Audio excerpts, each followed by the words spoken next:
They risked their lives and lost their lives to keep their fellow Americans safe from global terrorism. The President will not tolerate attacks on American troops, and neither will I. That was Defense Secretary Lloyd Austin earlier at the Pentagon. Austin said that the U.S. response to the Iran-backed attacks on U.S. soldiers and facilities in the Middle East will garner a multi-tiered response from the United States military forces. Austin also addressed the criticism that he received when he was treated for prostate cancer earlier this year. I should have told the President about my cancer diagnosis, and I've told him that I'm deeply sorry for not letting him know immediately that I received a heavy diagnosis and was getting treatment. Austin said he did not tell his staff to not tell the White House about his medical condition. Addressing childhood poverty in America ought to be a priority for us every single day. In a rare show of bipartisanship, the House passed a $78 billion tax bill Wednesday, boosting child tax credits to $2,000 per child and reinstating business deductions that were rolled back in the Trump administration. The Tax Relief for American Families and Workers Act passed with 357 yeas and 70 nays, with some conservative hardliners and progressives voting against it. This is not a tax bill. It is a welfare bill in drag. This bill provides billions of dollars in tax relief for the wealthy, pennies for the poor. The legislation will now go to the upper chamber. If it's signed into law, it's projected about 16 million children could be lifted from poverty.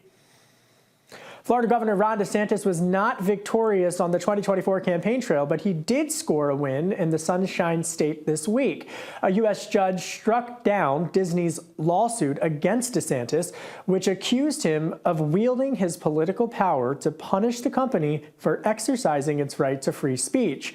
But the judge maintained Disney failed to specify how the governor weaponized said control and ultimately tossed it out. But it's not over yet. Disney told CNN that it does plan to press forward. Federal Reserve Chairman Jay Powell said that interest rates might come down in the coming months, but the central bank kept interest rates unchanged after the Fed's two-day meeting. While Powell was optimistic that interest rates will come down sometime this year, he seemed skeptical that interest rate cuts would happen within the coming weeks. I don't think it's likely that the committee will reach a level of confidence by the time of the March meeting. Elsewhere in the economy, Healthcare Service Corporation will buy Cigna Medicare for $3.7 billion. But officials said the 3.6 million people who use Cigna's Medicare services will not be impacted. At the National Prayer Breakfast this morning, President Biden prayed for peace in the Middle East between Israel and Hamas and said his administration is actively taking steps to bring about peace in the region. Not only do we pray for peace, we are actively working for peace, security, dignity for the Israeli people and the Palestinian people. Meanwhile, while President Biden was speaking, pro-Palestinian supporters shut down significant roadways near the U.S. State Department, Washington's Union Station, and roadways that surrounded the Capitol. Police made 4 arrests. Also, the Biden administration is set to issue an executive order Thursday against Israeli settlers on the West Bank, according to reports. President Biden has widened his lead with women and former President Donald Trump. A new Quinnipiac poll has Biden up 58 to 36% amongst registered female voters. That's up from December, when the margin was 53 to 41%. From trails to trials, Fani Willis will not recuse herself from the Trump's Georgia election interference case, according to CNN. The Fulton County District Attorney is staying on despite allegations that she's having an affair with the lead prosecutor.